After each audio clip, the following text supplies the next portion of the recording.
I think if this technology goes wrong, it can go quite wrong.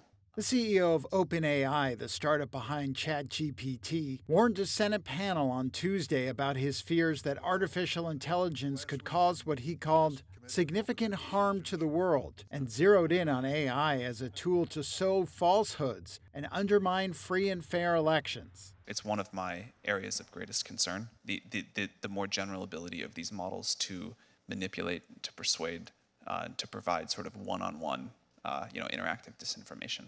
I think that's like a broader version of what you're talking about. But given that we're going to face an election next year and these models are getting better, I think this is a significant area of concern.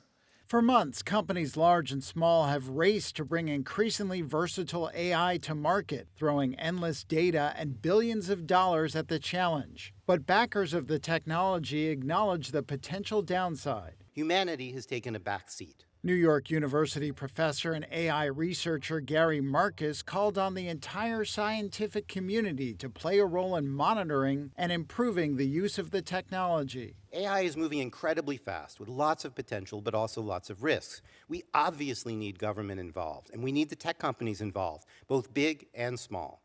But we also need independent scientists, not just so that we scientists can have a voice, but so that we can participate directly in addressing the problems and evaluating solutions. And not just after products are released, but before. Those warnings appear to have resonated with some U.S. lawmakers. Here's Democratic Senator Dick Durbin. Thank you. I think what's happening today in this hearing room is historic. I can't recall when we've had people representing large corporations or private sector entities come before us and plead with us to regulate them.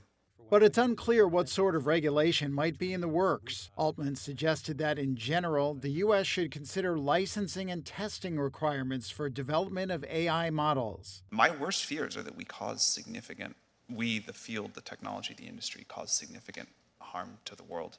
I think that could happen in a lot of different ways. We want to work with the government to prevent that from happening, but we try to be very clear-eyed about what the downside case is and the work that we have to do to mitigate that. While several senators at the hearing said they view AI as a technological second chance to put in place common-sense measures to protect Americans, something they failed to do with social media.